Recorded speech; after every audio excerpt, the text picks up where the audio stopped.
जय महाराष्ट्र. सर्व शिक्षक बांधवांचे या ठिकाणी अभिनंदन करण्यात येत असून राज्यभरामधील जे काही शिक्षक होते ज्यांना 20% टप्प्याटप्प्याने अनुदान मिळावं यासाठी अनेक दिवसापासून चाललेलं जे काही आंदोलन होतं मग आझाद मैदानावर चालू, याच्यामध्ये शिक्षण समन्वय समिती आणि त्यासोबत सर्व शिक्षक बांधवांचे हार्दिक हार्दिक स्वागत. या ठिकाणी आपला जो काही लढा आहे तर तो तुम्हाला त्या ठिकाणी नक्कीच यशस्वी पूर्ण होताना दिसतोय.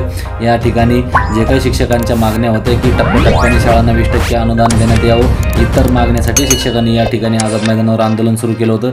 त्या संदर्भामधला पाठपुरावा करण्यात आला आणि त्याला नक्कीच आज या ठिकाणी यश मिळालेलं असून आर्टिक एज्युकेशन या यूट्यूब चॅनलमध्ये सर्वांचं पुन्हा एकदा स्वागत. आणि या ठिकाणी आपण बघणार आहोत की या संदर्भामधलं काय अपडेट आहे आणि त्या ठिकाणी माननीय मंत्री गिरीश महाजनांनी कोणतं आश्वासन दिलं ते आपण या व्हिडिओच्या माध्यमातून पाहूया. अखेर महाराष्ट्र राज्यातील अनेक शिक्षकांसाठी आजचा हा दिवस महत्त्वपूर्ण राहिलेला असून आझाद मैदानावरील शिक्षकांच्या आंदोलनाला यश मिळालं असून विधिमंडळाचं अधिवेशन संपल्यानंतर विनाअनुदानित शिक्षकांच्या खात्यात 20% वाढीव पगार जमा होईल असं आश्वासन सरकारने दिलं आहे.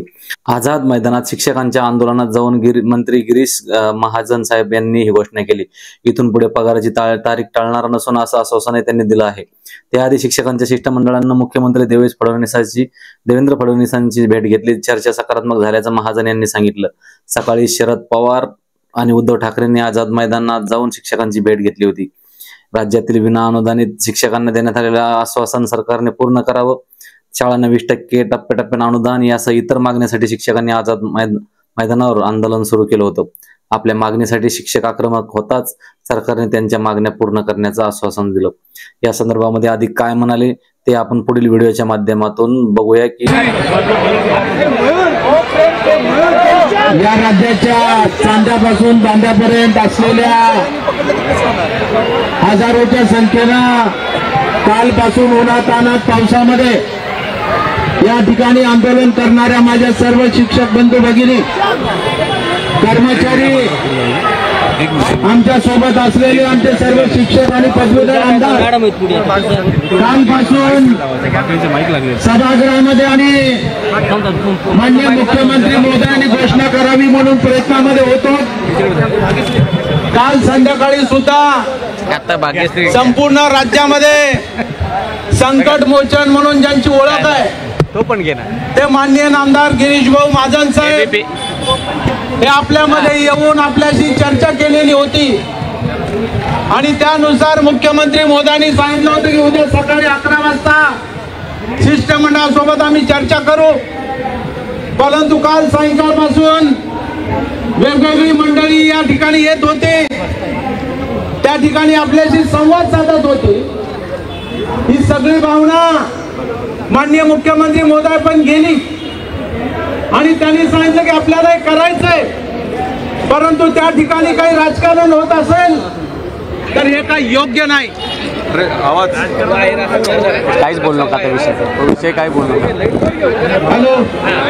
आणि त्या अनुषंगानं आदरणीय गिरीश भाऊनी माननीय मुख्यमंत्री महोदयांसोबत बोलून आपल्या शिष्टमंडळाला बोलावलं आणि मुख्यमंत्री सोबत आम्ही सर्वांनी बैठक केली आणि त्याच्यामध्ये आपल्या सर्वांच्या वतीनं एकमुखी मागणी, एक ओळीची मागणी आम्ही सर्व शिक्षक आमदारांनी स्वाक्षरी करून माननीय गिरीश भाऊंच्या माध्यमातून मुख्यमंत्री महोदयांना दिली की आम्हाला 14 ऑक्टोबर 2024च्या शासन निर्णयाप्रमाणे वाढीव 20% टप्पा याचं वेतन, जुलैचं वेतन ऑगस्ट मध्ये तुम्ही द्यावं, अशा प्रकारची एकमुखी मागणी केली आणि मग ती सगळी थकबाकी ही त्या ठिकाणी आम्हाला देण्यात यावी आणि यापुढे आम्हाला 100% अनुदान द्यावं अशा प्रकारची मागणी मित्रांनो त्या ठिकाणी आपण केलेली आहे. त्यावर माननीय मुख्यमंत्री महोदय काय म्हणाले, त्यांनी काय सरकारच्या वतीनं उत्तर दिलं हे आपण सरकार म्हणून, माननीय मुख्यमंत्र्यांचे प्रतिनिधी म्हणून आदरणीय गिरीश भाऊंच्या तोंडून या ठिकाणी ऐकणार आहोत. पण मित्रांनो, आपण सर्वांनी एक भूमिका लक्षात घ्या. कालपासून अनेकांचे फोन होत होते, तुम्ही कुठं आहात, तुम्ही झोपले काय, तुम्ही जागे आहे काय. परंतु मित्रांनो, सभागृहातली लढाई लढण्याचं काम तुमचे प्रतिनिधी म्हणून आम्ही त्या ठिकाणी सगळे मिळून त्या ठिकाणी करत होतो। ही पण गोष्ट आपण या ठिकाणी लक्षात घ्या। आपल्याला आता तोंड गोड करून आपल्या गावाकडे जायचंय। त्यामुळं मी माननीय मंत्री महोदय गिरीश भाऊंना विनंती करतो की सरकारच्या वतीनं माननीय मुख्यमंत्री महोदयांनी जो शब्द दिलाय त्याची घोषणा आपण या ठिकाणी करावी। आपल्या सर्व शिक्षक समन्वय संघाचे पदाधिकारी जगदाळे सर असतील, केपी सर असतील, कुलकर्णी असतील, ताई असतील, सगळ्यांची नावं घेण्यात मी आपला वेळ घेत नाही। आपण हजारोंच्या बांधवांना आलेले या ठिकाणी आपली एकच मागणी आहे की 100% अनुदान आम्हाला मिळालं पाहिजे आणि म्हणून त्या अनुषंगानं मी आपल्या सर्वांच्या वतीनं आदरणीय गिरीश भाऊंचं मनापासून आपण टाळ्या वाजवून अभिनंदन करू। गिरीश भाऊ तुम आगे बढ़ो, हम तुम्हारे साथ हैं। गिरीश भाऊ तुम आगे बढ़ो, हम तुम्हारे साथ हैं। 100% अनुदान, 100% अनुदान, जुलैचा पगार। धन्यवाद।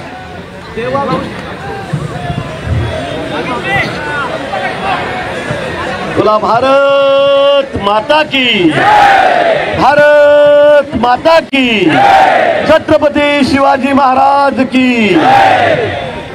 या ठिकाणी उपस्थित आमचे विधान परिषदेतील सर्व आमचे सहकारी आमदार माननीय विक्रमजी काळे, ज्ञानेश्वरजी म्हात्रे, किरणजी सरनाईक, जयंतजी आसगावकर, किशोरजी दराडे, सुधाकरजी अडबळे, अभिजित दादा, दत्तात्रयजी सावंत, श्रीकांतजी देशपांडे, या ठिकाणी मान्य मंगेश चिवटे आहेत, मंगेश चव्हाण येत आहेत, बस आमच्या मागेच होते, कुठे अडकले की समजत नाही।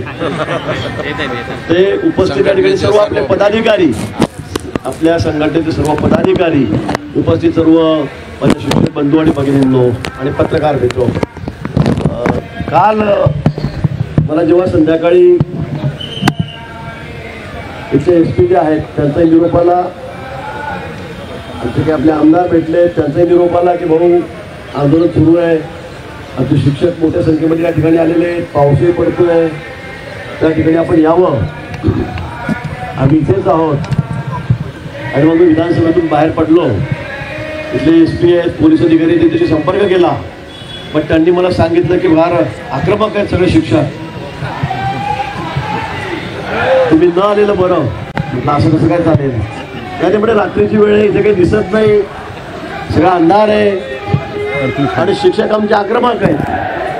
अहो मी म्हटलं शांतता असेल तर मला कशाला बोलवतील, तिथे गोंधळतीलच मला बोलवतात म्हटलं। सगळ्या मोर्चांना, सगळ्या संकट प्रसंगी मी समोर जात असतो आणि म्हणून या ठिकाणी मी रात्री आपल्यामध्ये आलो, इथे आपल्यामध्ये मी आलो, आपल्याशी संपर्क केला, आपला राग साहजिक होता। मी सांगितलं की उद्या आपण या 8-10 जण, 7 जण, 10 जण उद्या त्या ठिकाणी या, आपण सगळे शिक्षक आमदारांचे आहेत, आपण सगळं मुख्यमंत्री महोदयांशी बोलू, पण तुम्ही कुठे ऐकण्याच्या मनस्थितीलाच नव्हते। मला कळालंच नाही। आता मी चांगला मार्ग काढला, म्हटलं आपण पॉझिटिव्ह चर्चा करून निर्णय करून घेऊ, पण तुम्ही म्हणलं नाही इथेच सांगा। आता मला एवढा निर्णय घ्यायचा अधिकार आहे का एकट्या माणसाला इथे? नाहीच। आपण शिक्षक आहात, सुशिक्षित आहात, म्हणजे एखाद्या अजाण माणसाने म्हटलं तर मी समजू शकेल, पण आता तुम्ही म्हटलं नाही नाही अजिबात नाही, आम्ही येणार नाही, म्हटलं मला काय। आणि म्हणून मला वाटतं की आमची जी भूमिका आहे काय सगळ्या ठिकाणी मला ते अतिशय पॉझिटिव्ह आहे। मला सांगा, इतके वर्ष तुम्ही काम करतायत, दुसरं कोणी विचारलं का तुम्हाला आतापर्यंत? तुमचा निर्णय मी त्यातला म्हणजे मी माझा साक्षीदार आहे, सहभाग माझा प्रमुख होता। त्यावेळेला मी मिटिंग घडवण्यामध्ये सगळ्यांसोबत होतो, मुख्यमंत्री महोदय त्यावेळेला देवेंद्रजी होते। पहिल्यांदा पण हा ऐतिहासिक निर्णय म्हणेल मी याला की एवढा मोठा निर्णय हा त्या ठिकाणी अतिशय एवढा मोठा खर्च लागत असताना सुद्धा हा घेतला गेला। पहिला टप्पा, दुसरा टप्पा ठरले, आमचे 4-5 टप्पे ठरले, पण हा निर्णय होणं आवश्यक होतं। आता कालपासून जे मोठ्या मोठ्या जे रडताय तिथे येऊन त्यांचं सरकार होतं की नाही? त्यांनी कधी म्हटलं का आपल्याला मधल्या 2.5-3 वर्ष त्यांचं सरकार होतं की नाही? तरी तुम्हाला विचारलं नाही तर प्रवेश तरी दिला का त्याच्या दालनामध्ये तुम्हाला? मग आता रडून उपयोग काय इथे येऊन? म्हणजे ठेवायचे दात वेगळे, खायचे दात वेगळे। मला वाटतं मित्र असं चालणार नाही। देवेंद्रजींना, आमच्या सरकारला तुमची काळजी आहे, आम्हालाही माहिती आपण सामान्य कुटुंबातले आहात, अनेक जण गरीब मजदूर कुटुंबातले आहात आणि तुम्हाला रोजीरोटी तुमची ही आहे आणि त्यामुळे अतिशय धाडसी निर्णय त्यावेळेला देवेंद्रजींनी घेतला। 20% दिले, 40% दिले, 60% दिले, ठीक आहे, काही तांत्रिक अडचणीमुळे त्याच्यापेक्षा मोठ्यापेक्षा थोडीशी आर्थिक परिस्थितीमुळे समजा संकटामुळे या ठिकाणी आम्ही पुढच्या टप्प्यात येण्यामध्ये उशीर झालेला आहे. निश्चित आपली मागणी वारंवार या ठिकाणी होत होती, आपण येत होता, आम्ही घरामध्ये तुम्हाला सांगतो देतो म्हणून. पण यावेळेला आज सकाळी मी ज्यावेळेला काल रात्री मी आपल्याकडून गेल्यावर मी साहेबांकडे गेलो आणि त्यांनाही विनंती केली की साहेब काही गुन्हा मार्गाचा आपल्याला काढावा लागेल. साहेबांनी मान्यता दिली, तेही तयार झालेत आणि आपला हा जो प्रश्न होता हा जवळपास आज मार्गी लागला. आज आम्ही सर्व बसलो, सकाळपासून कामकाज सुरू होतं, विधानसभेत थोडा उशीरही लागला. मी 12 वाजता सांगितलं होतं, 1 वाजता सांगितलं, पण थोडा उशीर लागला कारण साहेबांनाच प्रशांती उत्तर विधानसभेत द्यायचे होते, विधान परिषद द्यायचे होते. आणि म्हणून आता आम्ही बसल्यावर आमचा निर्णय झाला. अधिकारी होते, स्वतः साहेब होते, मी त्या ठिकाणी, आमचे सगळे आमदार प्रतिनिधी आपले होते आणि आपल्या संघटनेचे सगळे पदाधिकारी त्या ठिकाणी होते. आणि म्हणून आम्ही सांगितलं साहेबांना की काही करून आता जास्त वेळ घालवण्यामध्ये अर्थ नाही, आपल्याला काही करून आमच्या सगळ्या शिक्षकांना गोड बातमी सुद्धा आम्हाला द्यायची आहे. मग तेव्हा सर्व काही चर्चा झाली. अधिकाऱ्यांशी आधीच साहेबांनी बैठक घेतली फायनान्सच्या प्लॅनिंगच्या आणि त्या संदर्भात काय मार्ग काढता येईल या संदर्भात त्यांनी चर्चा केली. आणि आज आपल्याला मी सांगतो, तुम्ही कुणावरही विश्वास ठेवू नका. तुमचं काम आम्हीच करणार आहोत, आमच्याशिवाय तुमचं काम कोणी करू शकणारच नाही, कोणीच करू शकणार नाही. आणि म्हणून या ठिकाणी तुमचे सगळे प्रतिनिधी, सगळ्यांना बोलण्याची संधी दिली, सगळेजण बोललेत. आणि मग साहेबांनी सांगितलं की ठीक आहे, तुमचं काम आम्हाला आता करायचंच आहे. आज तारीख किती आपली? 9 तारीख आहे. 17 तारखेला अधिवेशन संपत आहे, बरोबर आहे. 18 तारखेला आपलं अधिवेशन संपत आहे. 18 तारखेला म्हणजे की तांत्रिक गोष्टी आहेत, कारण आता यावेळेला पुरवणी मागण्यामध्ये या ठिकाणी ते पैसे घेतले गेले नाही, काय नाही, सगळं चर्चा झाली. तर काय मार्ग करता येईल, कोणत्या खात्यातले पैसे काढता येतील, काय करता येतील. कारण काळे सरांनी सांगितल्याप्रमाणे तुम्हाला मला पगार तर तुमच्या खात्यामध्ये टाकायचाच आहे. हा टाकायचा, याच्यामध्ये काहीच मागे पुढे नाही आहे. फक्त आता या 2-3 दिवसामध्ये सगळ्या या टेक्निकल बाजू समजून घेऊन या येत्या 18 तारखेला अधिवेशन संपेल त्यावेळेला तुमच्या खात्यामध्ये हा पगार पडलेला राहील. यात कुठलाही बदल होणार नाही, तुम्ही काळजी करू नका, आमच्यावर विश्वास ठेवा.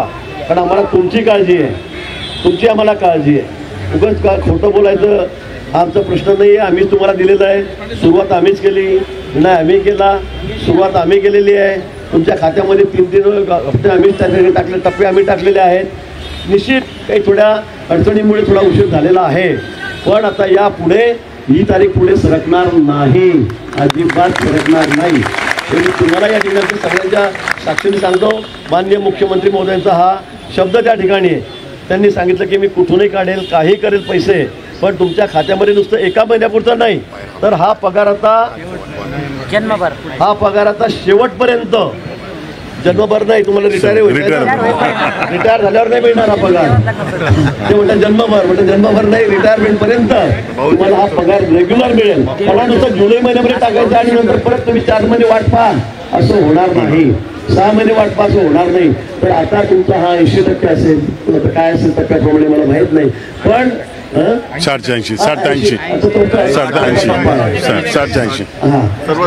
जे असेल ते 20% वाढवून सरांनी सांगितल्याप्रमाणे त्या ठिकाणी तुमचा हा पगार तुमच्या खात्यामध्ये टाकला जाईल, एवढंच सांगायला मी या ठिकाणी आलेलो आहे. आता तुम्ही ते अतिशय हा पॉझिटिव्ह निर्णय घेऊन सगळे आपले सहकारी आहेत त्यांना सुद्धा कळवा.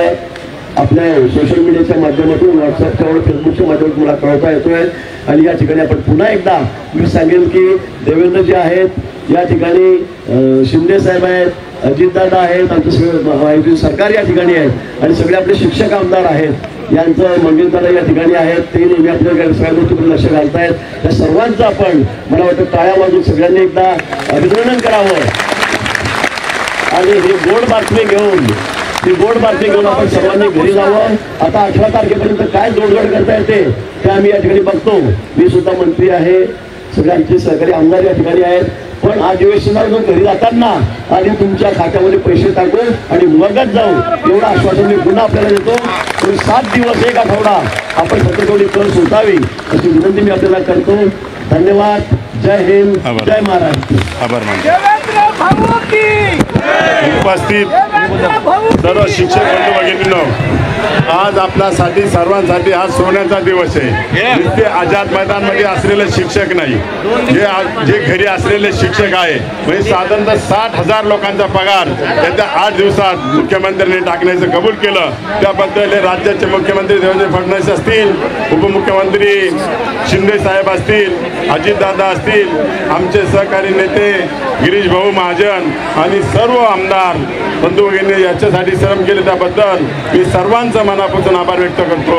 आणि आम्हाला खरोखरच आज आनंद झालेला आहे. एवढा मोठा आनंद उर्गित केला त्याबद्दल भाऊंचा मनापासून आभार. जय हिंद, जय महाराष्ट्र.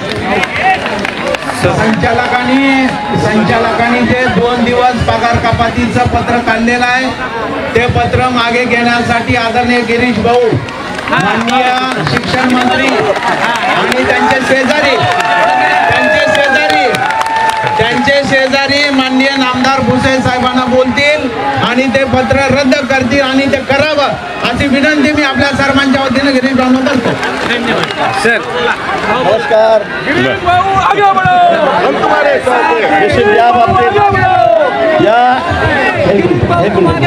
निश्चित या बाबतीमध्ये सुद्धा मी माननीय मुख्यमंत्री महोदयांना विनंती करतो, शिक्षण मंत्र्यांना विनंती करतो, पण आपली आता मोठी जबाबदारी आहे. आपण सर्वजण आपापल्या हेडक्वार्टरला जाऊन आपल्या शाळेमध्ये जाऊन विद्यार्थ्यांना अतिशय चांगल्या प्रमाणे शिक्षण द्या. देशाची भावी पिढी आपल्याला घडवायची आहे, देशाचं भविष्य आपल्याला घडवायचं आहे.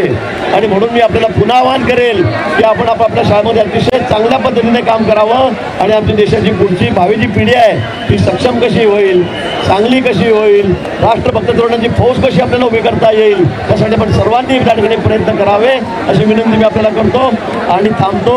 जय हिंद, जय महाराष्ट्र. भाऊ एक बाईट करून घेऊ ना, बाईट इथेच करून घेऊ.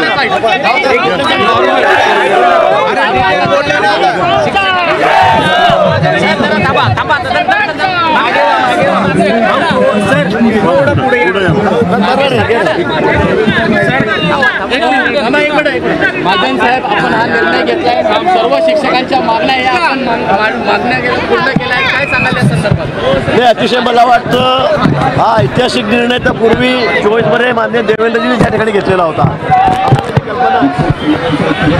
30%, 40%, 60% असे 5% टप्पे ठरवून या ठिकाणी या शिक्षकांना कायम करण्याच्या संदर्भातला हा विषय होता.